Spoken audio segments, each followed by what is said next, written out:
अब फैसले नहीं होते सिक्के उछाल के, ये दिल का मामला है जरा देखभाल के। मोबाइल के दौर के आशिक को क्या पता कैसे रखते थे कलेजा हम खत में निकाल के।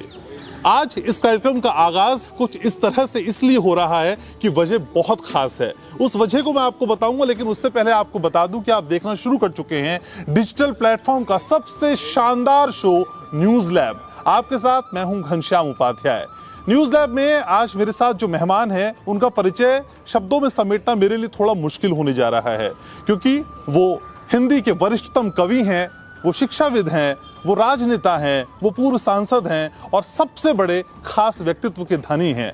आप जो उनसे जितना मिलते हैं आपको उतना उनसे और मिलने को मन करता है।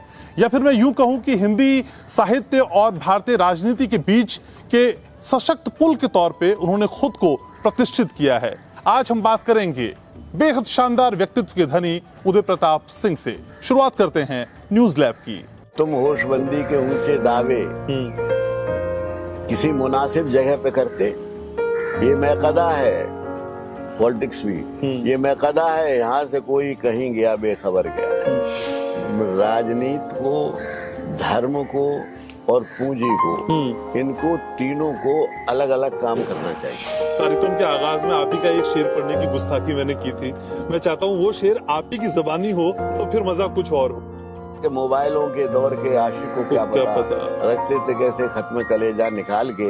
ये कह के नई रोशनी रोएगी एक दिन, अच्छे थे वही लोग पुराने ख्याल के। न मेरा है न तेरा है, ये हिंदुस्तान सबका है। नहीं समझी गई ये बात तो नुकसान सबका है। हजारों रास्ते खोजे गए उस तक पहुंचने के, मगर पहुंचे हुए ये कह गए भगवान सबका है। तो न्यूज लैब की शुरुआत हो चुकी है और मेरे साथ हैं खास मेहमान उदय प्रताप सिंह। सर बहुत बहुत स्वागत आपका। धन्यवाद सर। इंटरव्यू लेने से पहले मन में ये सवाल आ रहा था कि मैं अपनी बातचीत का सिलसिला कहां से शुरू करूं। इतनी सारी विधाएं आपने खुद में समेटी हुई हैं तो थोड़ा मुश्किल हो जाता है। उन पे सबसे बात करेंगे, लेकिन पहले बताइए कैसे हैं सर, स्वास्थ्य कैसा है आजकल आपका? स्वास्थ्य तो ठीक है, काम चलाऊ है। 90 साल की उम्र पे जितना स्वास्थ्य ठीक होना चाहिए जी, उसके हिसाब से ठीक है। सर थोड़ा सा आप ही के जीवन के पन्नों को खंगालने की कोशिश करते हैं। मन में वो पहला थॉट, वो पहला एहसास, वो पहला ख्याल कौन सा था जब जहन में आया कि अब मुझे कवि बनना है, या घर वालों को लगा कि भाई अब उदय को कवि बनने से कोई नहीं रोक सकता है? सर कौन सा थॉट था बचपन का? देखिए ये एक लंबी प्रोसेस है। मेरे घर का जो वातावरण था वो बड़ा काव्यमय था। मेरे एक ताऊ थे, वो शायर थे जी। मेरे 2 टीचर्स थे जिन्होंने मुझे अंग्रेजी पढ़ाई जी जी। वो दोनों शायर थे, एक बहुत बड़े कवि थे। तो मैं कवियों के बीच में रहा। मेरे एक जॉइंट फैमिली थी, ताऊ, बड़े ताऊ जी प्रोफेसर थे और उन्होंने मुझे हाई स्कूल में जब मैं पास हुआ तो मुझे काव्य कौमुदी जो बंगाल से छपी थी सारी हिंदी कवियों की कविता, वो मुझे उन्होंने पास होने की पुरस्कार में दिया। अच्छा। और उसमें कविताएं थी, मैं कविता पढ़ता था तो मेरा आकर्षण कविता के प्रति हुआ। ओके। फिर मैंने अपने धीरे धीरे तुकबंदी करना शुरू कर दिया और तुकबंदी करते करते मैं जब थोड़ा हुआ, इंटरमीडिएट में आके जब मैं आया तो एक ऐसी घटना घट गई कि जिसने मुझे कवि बनाया। हाँ, मैं उसी घटना पे आना चाह रहा था सर। वो जो ट्रांसलेशन का किस्सा है ना सर आपके जीवन का, जो इंग्लिश टू हिंदी, वो मोड़ बताइए सर मेरे व्यूवर्स को जरा। वो ये था कि हमारे प्रोफेसर थे, प्रोफेसर योगेंद्र पाल साहब, वो खुद बहुत अच्छे शायर थे जी। इंटरनेशनल फिल्म के शायर थे, पाकिस्तान भी जाते थे शायर। तो वो अंग्रेजी पढ़ाते थे।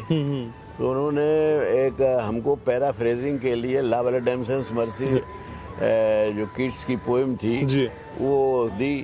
तो वो मैं अपना खिलाड़ी भी था तो मैं भूल गया। तो उन्होंने एक दिन कह दिया कि क्लास से बाहर रहो तुम जब तक वो उसको करके पैराफ्रेजिंग ना हो। तो ये मुझे थोड़ा इंसल्टिंग सा लगा कि सबके सामने निकाल दिया, जबकि वो मुझे बहुत प्यार करते थे जी। तो मैंने उसमें ऐसे ही मेरे मन में आई कि इनको खुश करने के लिए इसका ट्रांसलेशन करो। तो पोएम थी लव एडेम्पशंस मर्सी what can ail the knight at arm so lone and palely loitering the सीज has withered from the lake and no word sing. तो मैंने इसका अनुवाद कर दिया क्या तुमको दुख देता सैनिक क्यों खोए से क्यों हो उदास पक्षी का कलर बंद हुआ सूखी झीलों की हरी घास। फिर मैंने दूसरा किया, तीसरा किया, 3 दिन बाद मैंने उसके आधी से ज्यादा पोएम कर ली। लंबी पोएम थी वो, एक बैलेट थी, एक कहानी थी। तो उसके बाद मैंने उनको दिखाई तो उन्होंने कहा कि ये कहाँ से लाए तुम? मैंने कहा साहब ये मैंने अपने बनाई। No I don't believe. तो फिर मैंने कहा साहब कैसे विश्वास करेंगे कि वो जो शेष बची है उसका भी करो, जिसमें किस का जिक्र था और किस को चुम्बन में बदला नहीं जा सकता था। वो बताइए सर। तो वो हुआ ये कि यहाँ तक तो हुआ कि उसमें एक ये था कि she met me in the meads full beautiful like a fairy child, her hair was long, her eyes were wild, her foot was light, her eyes were wild. तो मैंने उसका अनुवाद किया। वो मिली मुझे थी खेतों में परियों के शिशु आंखें थी, थे केश बड़े और पद कोमल, बेरहम बहुत ही आंखें थी। तो जब वो ये मुझे लगा।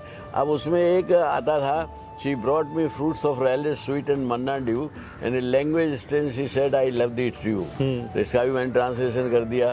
फिर खाने को ले आई वह अमृत सा मधुआहार बहुत, और कहा अनोखी भाषा में मैं करती तुमको प्यार बहुत।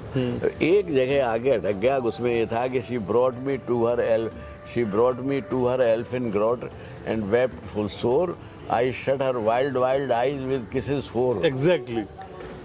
अब किसेस फोर का जो मामला था वो हमारे हिंदी में हम कहें कि 4 चुम्बन, तो ये हमारे संस्कारों में नहीं था। तो फिर मैंने उसका फिर ले जाकर मुझको अपने घर वो बिलख पड़ी आंसू भरकर, मैंने उसके आंसू पोंछे मुख से उसके छू लिए आधार। तो जब मैंने ये उनको सुनाया और उन्होंने पढ़ा तो बड़े ध्यान से, उन्होंने कहा कि दुनिया में मेरे पिताजी से आगे शाम को कहा कि अब कोई लाठी लेके भी खड़ा हो जाए तो रोक नहीं सकता, तो इसको कभी बनने से कोई रोक नहीं सकता। सर अभी आपने संस्कारों की बात की और उन संस्कारों के तहत जिन शब्दों का चयन आपने किया सर, तो वो जो आप जब लिखा करते थे तो मुझे एहसास है कि सिर्फ लिखा नहीं करते थे, वो तहजीब, वो तमीज, वो विनम्रता, वो सादगी, वो तमाम एहसास अब लगता है कि सर वो बचे हैं या कभी खलती है। घनश्याम जी, साहित्य में अगर जीवन मूल्यों की स्थापना नहीं होगी, संस्कारों की स्थापना नहीं होगी, तो वो कविता नहीं तुकबंदी होगी। बिल्कुल। जो समाज को कविता की परिभाषा दिनकर जी ने बहुत बढ़िया की है कि बड़ी कविता वही जो विश्व को सुंदर बनाती है। तो सुंदर बनाने का मतलब क्या, ये इमारतें बनाना सुंदर नहीं है, जीवन को जीने योग्य बनाती हो, आपस में प्रेम होती हो, सारी भाषाओं में प्रेम हो, धर्मों में प्रेम हो, मनुष्यों में प्रेम हो। तो मेरी सारी कविताएं जो हैं वो इसी के आसपास घूमती हैं कि समाज को कैसे एक किया जाए। समाज तो अब उसे लोग कहने लगे हैं कि ये समाजवादी विचारधारा से प्रभावित है। ये मेरी कविता पहले प्रारंभ हो चुकी थी, मैंने समाजवाद तो बहुत बाद में पढ़ा और बाद में ज्वाइन किया। सर जहाँ तक मैंने आपको पढ़ा है, जितना समझा है, तो आजादी के समय आपकी उम्र 15 साल रही। सर 15 साल से और अब जो आजादी के बाद देश की स्थिति हम समझते हैं, हम अमृत महोत्सव मना रहे हैं, आजादी का अमृत महोत्सव, तो सर कई बार लगता है कि आजादी के अमृत महोत्सव में वो चीजें क्या विद्यमान हैं या वो बाकी चीजें गौड़ हो गई है जो एक आम आदमी से रिलेट करती है। सर आप कैसे देखते हैं इन 75 वर्षों को? देखिए, एक बात मैं आपसे कहूँ कि साहित्यकार का काम जो होता है वो पॉजिटिव होता है, वो सकारात्मक सोच उसका होता है। जीवन परिवर्तनशील है और जो उस समय की परिस्थितियां थी उनके अनुकूल जो कुछ उन्होंने किया उसकी अब आलोचना करना ठीक नहीं। इन 75 साल में जो विकास हुआ, बहुत सी बातें हुई।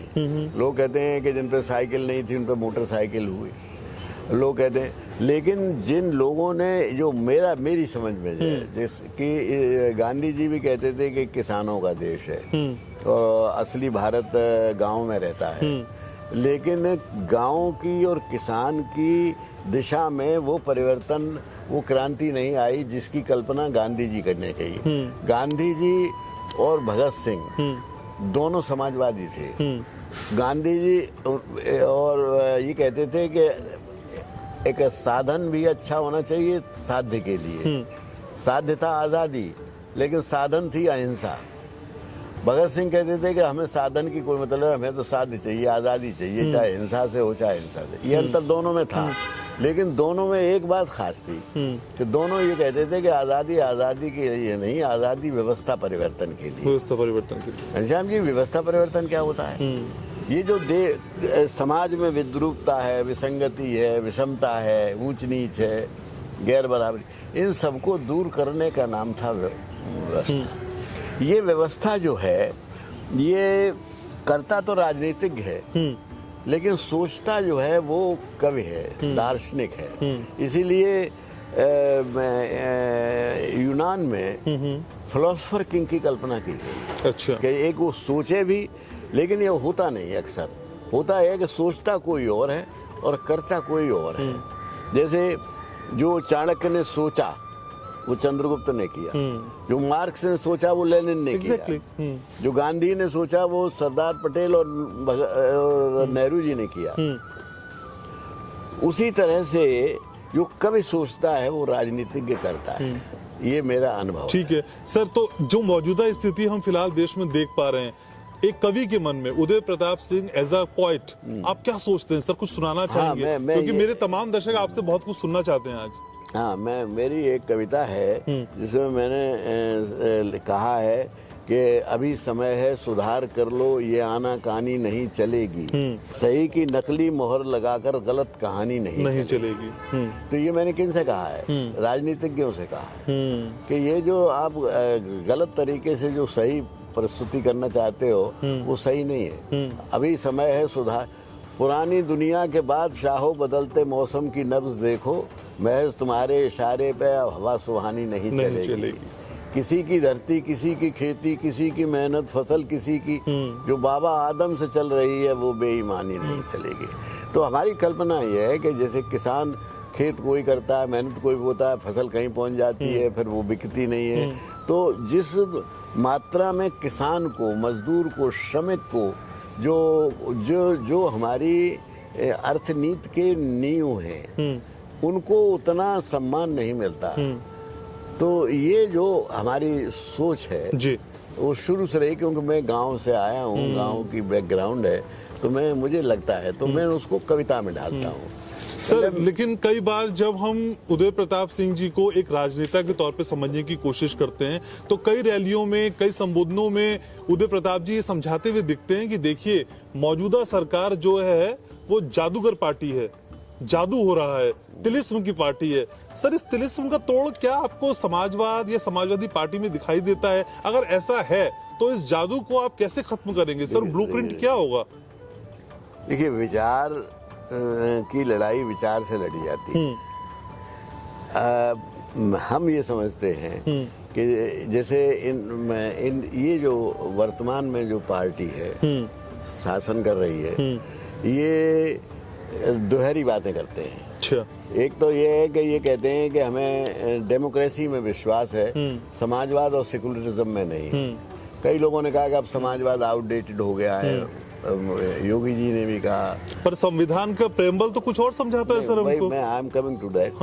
मैं तो वो कहते हैं कि समाजवाद आउटडेटेड हो गया, सेकुलरिज्म विश्वास नहीं कर रहे, वो अल्पसंख्यकों को एक दूसरे दर्जे का नागरिक सिद्ध करने की कोशिश कर रहे हैं। तो मेरा कहना यह है कि ये या तो वो भ्रमित है स्वयं या हमें भ्रमित कर रहे हैं, क्योंकि सेकुलरिज्म, डेमोक्रेसी और सोशलिज्म ये तीनों एक ही प्रिंसिपल पे बेस्ड हैं, और वो प्रिंसिपल है equality between man and man. Exactly, जिसके हम हमेशा से तरफदार रहे कि there should not be any difference whatsoever between man and man. अब हम और आप बैठे हुए हैं, हमारे आपके रंग में फर्क हो सकता है। आप सफेद रंग के थोड़े से हैं, खूबसूरत हैं, मैं बुढ़ा हूँ, थोड़ा सा सांवला हूँ, तो ये हो सकता है। लेकिन हम जब तक आपके सम्मान नहीं करेंगे, आप हमारा नहीं करेंगे। तो मनुष्य को एक दूसरे के प्रति प्रेम रखना चाहिए। अच्छा, ये तो जो लोग ये कहते हैं कि अब सेकुलरिज्म और सोशलिज्म नहीं रहा, social equality is socialism, religious equality is secularism, political equality is democracy.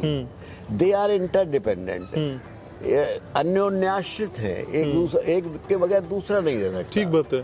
सीधा आप देख लीजिए कि रशिया जो था सोशलिस्ट कंट्री था, लेकिन in want of democracy there was no democracy worth the name.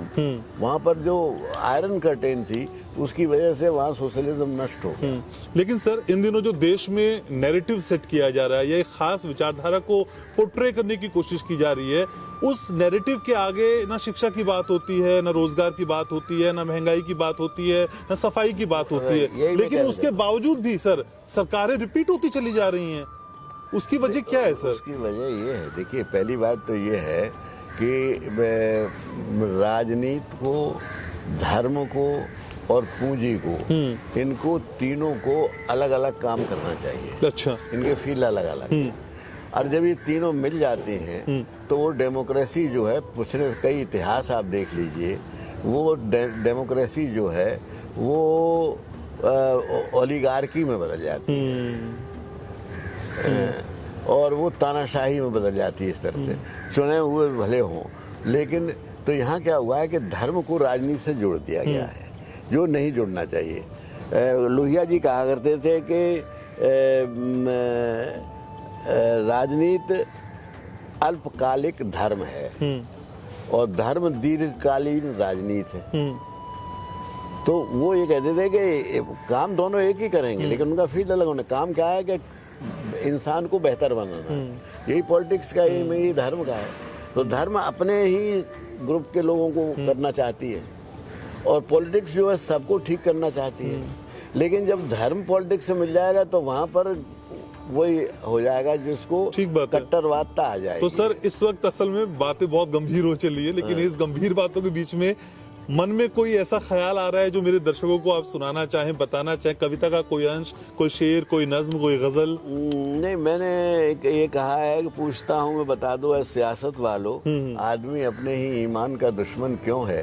एक ईश्वर है पिता, उसका सगी दो बहनें, आरती और नमाजों में ये अनबन क्यों है? उनकी आदत में नहीं खून से कपड़े रंगना, कोई मजबूरी रही होगी अकीदा तो नहीं।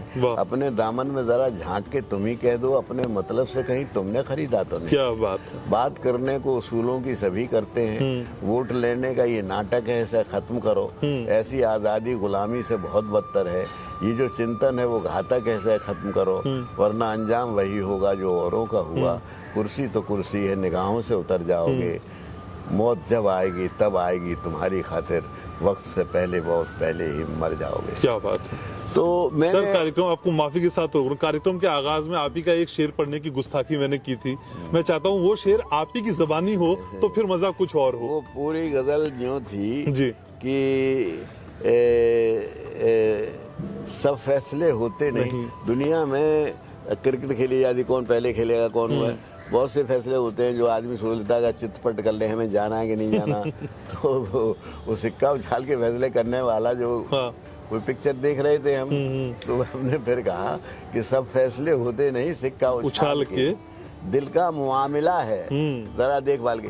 अब चूंकि मैं उर्दू का भी आदमी हूँ, हिंदी का भी हूँ, तो उर्दू में जब पढ़ता हूँ तो मुआमिला पढ़ता हूँ, मुआमिला। इसीलिए मैंने कहा, मैंने गुस्ताखी करी आपका शेर पढ़ने की। और हिंदी में जब पढ़ते हैं तो अब मुआमिला नहीं समझते हैं लोग, तो ये मामला ये और जोड़ना पड़ता है। लेकिन वो लिखा ये था कि भाई ये दिल का मुआमिला है, जरा देखभाल के। तो उसमें शेर ये था कि मोबाइलों के दौर के आशिक को क्या पता, रखते थे कैसे खत्म कलेजा निकाल। बच्चे चिट्ठी लिखना भूल गए। हमें चिट्ठी पढ़ाई जाती थी कि परम पूजी नहीं पिताजी सादा चरण स्पर्श आगे, हम कुशल हैं आपकी कुशलता की कामना करते थे। अब कोई बच्चे से चिट्ठी लिखवा लो आप, एक नहीं मत लिख सकता। तो मैंने ये लिखा था, अब और कितने कितने प्रेम, यानी वो क्या है जो मेघदूत जो लिखा है कालिदास ने, वो क्या है, चिट्ठी तो है अपने प्रेमिका के नाम। तो अब ये मेघदूत नहीं लिखा जाएगा अगर मोबाइल जब से आ गया। अब मेघदूत नहीं लिखा है, तो मैंने लिखा कि मोबाइलों के दौर के आशिक को क्या पता, रखते थे कैसे खत्म कलेजा निकाल के।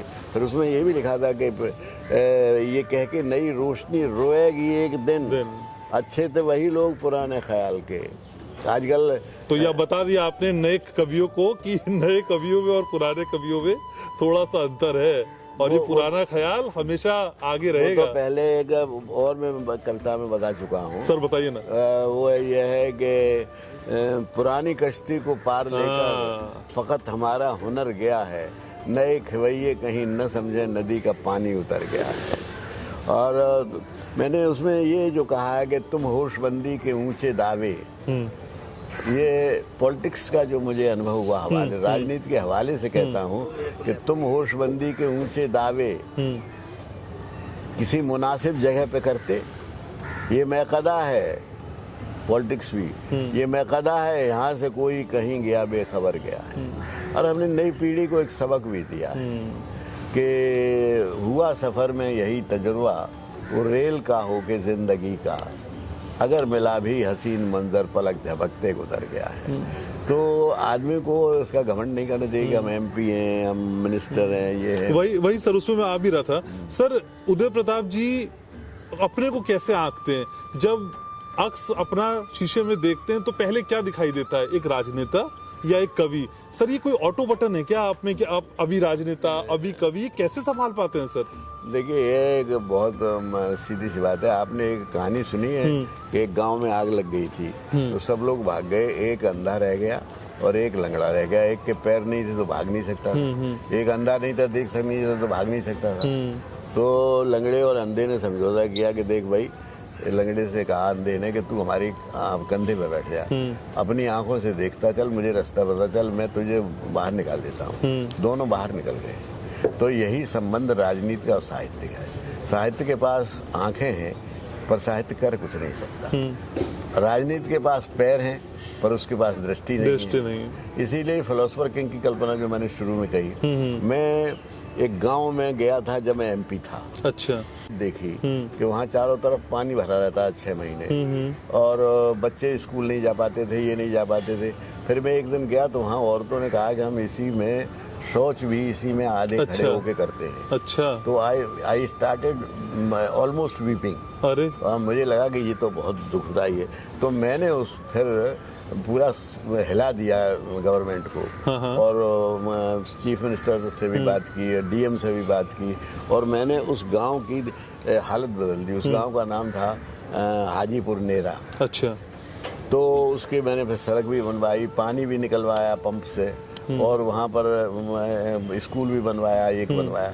तो ये अगर मैं राजनीतिक नहीं होता, अगर केवल कवि होता तो ये मुमकिन नहीं था। लेकिन वो जो दृष्टि जो थी कवि वाली, उससे जो आंसू निकले वो कवि के थे, लेकिन उसको निर्माण में परिवर्तित राजनीतिज्ञ ने किया। तो ये एक दूसरे के पूरक हैं। कवि सपना देखता है, जो मैंने शुरू में भी कहा, राजनीतिज्ञ उसे पूरा करता है। सर यहाँ पे असल में समय का थोड़ी हमारी बात पाबंदी है और फॉर्मेट भी कुछ ऐसा, लेकिन मैं लालची हो रहा हूँ, थोड़ा सा स्वार्थी हूँ। सर प्रोग्राम को वाइंड अप करूँ उससे पहले सर कुछ सुनना चाहूँगा आपसे। तो मेरी एक कविता है जो बहुत जरूरी है, और आप जो पूछ रहे थे कि विचार की लड़ाई विचार से कैसे होती है, तो वो है कि न मेरा है न तेरा है, ये हिंदुस्तान सबका है। नहीं समझी गई ये बात तो नुकसान सबका है। हजारों, ये धर्म क्या है, हजारों रास्ते खोजे गए उस तक पहुंचने के, मगर पहुंचे हुए ये कह गए भगवान सबका है। अब आप देखिए कि मैंने अंग्रेजी में किया, तब मुझे प्रोफेसर से ने कहा कि बाइबल पढ़ना बड़ा जरूरी है, उसमें रेफरेंसेस बहुत आएंगे लिटरेचर में, हैं। तो मैंने बाइबल पढ़ी। अब मेरी इब्तदा जो हुई थी इस तालीम की, वो उर्दू से हुई, के साथ हुई, हिंदी के साथ उर्दू से भी हुई। तो वो मौलवी साहब जो थे वो हमको हदीस के वो, और या डॉक्टर इकबाल को पढ़ा देते थे, खुद ही को कर बुलंद इतना के हर तकदीर। तो मैंने सारी भाषाएं पढ़ी थी सब, और धर्मों मैंने पढ़े सब। मुझे कुरान भी पढ़ना पड़ा, रामायण मुझे बचपन में रटा दी गई थी, महाभारत की कहानियां सुना दी गई थी। तो सब में मुझे एक लगा कि ईश्वर एक है, हर धर्म कहता है वही। बाइबल कहती है गॉड इज वन, रब्बुल आलमीन कुरान का शब्द है, रब सबका है। हम कहते हैं एक ब्रह्म द्वितीय नास्ति। तो फिर जब भगवान एक है, तो मैंने एक छंद लिखा था कि एक जन्मदाता है विधाता, एक सृष्टि का है, इष्ट की अनेकता है, दृष्टि की अनेकता, जैसे एक बिंब के अनेकानेक प्रतिबिंब, चूर चूर दर्पणों के दर्प की विशेषता, माला बीच सूत्र जैसे विश्व बीच सूत्रधार, जड़ जीव जंतु एक तार में सहेजता, भूला हुआ आदमी है ज्ञान के गुमान में, जो जान के अजान बना, देख के न देखता। क्या बात है। तो आज असल में उदय प्रताप जी के जीवन की किताब को हम खंगालना चाह रहे थे, लेकिन आज मुझे लगता है सर मैं आधा पृष्ठ भी नहीं खंगाल पाया, मेरी किताब पूरी बाकी है। लेकिन आपने अपनी व्यस्तता के बावजूद हमको समय निकाला, चेतना मंच पे एक्सक्लूसिवली आज सर हमारे पास आए और इतनी बातचीत की। सर बहुत शुक्रिया, और ये उम्मीद करते हैं कि आपका आशीर्वाद हम पर यूं ही बरसता रहेगा और आपके सानिध्य में पूरा देश यूं ही चलता रहेगा, क्योंकि इस तरह की पर्सनैलिटी होना हमारे लिए गर्व की बात है। Thank you so much sir. धन्यवाद घनश्याम जी, आपने जो प्रश्न किए वो संक्षेप में हमने उत्तर दिए जी, जबकि हम बहुत उनको बहुत खुश सकता था। ठीक है सर, बहुत शुक्रिया, आपने समय निकाला। तो आज की मुलाकात मुझे उम्मीद है कि आपको पसंद आई होगी। तो न्यूज लैब की खासियत ही यही है, असल में हम अपनी प्रयोगशाला में कई रंगों को, कई भावों को, कई एहसासात को परीक्षण के तौर पे शामिल करते हैं, और आज का ये रंग आपके जहन में उतरा होगा, इसकी मुझे उम्मीद है। आप क्या सोचते हैं हमको लेके, चेतना मंच को लेके और हमारे इस प्रोग्राम को लेके? आपके कमेंट, आपके सब्सक्राइबर के तौर पे भूमिका हम सबका बेसब्री से इंतजार कर रहे हैं। फिलहाल आज की इस खास महफिल को यहीं समेटना होगा। बहुत शुक्रिया आप सबका, नमस्कार। तुम होशबंदी के ऊंचे दावे किसी मुनासिब जगह पे करते, ये मैकदा है पॉलिटिक्स भी, ये मैकदा है, यहाँ से कोई कहीं गया बेखबर गया है। राजनीति को, धर्म को और पूंजी को, इनको तीनों को अलग अलग काम करना चाहिए। कार्यक्रम के आगाज में आप ही का एक शेर पढ़ने की गुस्ताखी मैंने की थी, मैं चाहता हूँ वो शेर आप ही की ज़बानी हो तो फिर मजा कुछ और हो। के मोबाइलों के दौर के आशिक को क्या पता, रखते थे कैसे खत्म कलेजा निकाल के, ये कह के नई रोशनी रोएगी एक दिन, अच्छे थे वही लोग पुराने ख्याल के। न मेरा है न तेरा है, ये हिंदुस्तान सबका है, नहीं समझी गई ये बात तो नुकसान सबका है। हजारों रास्ते खोजे गए उस तक पहुंचने के, मगर पहुंचे हुए ये कह गए भगवान सबका है।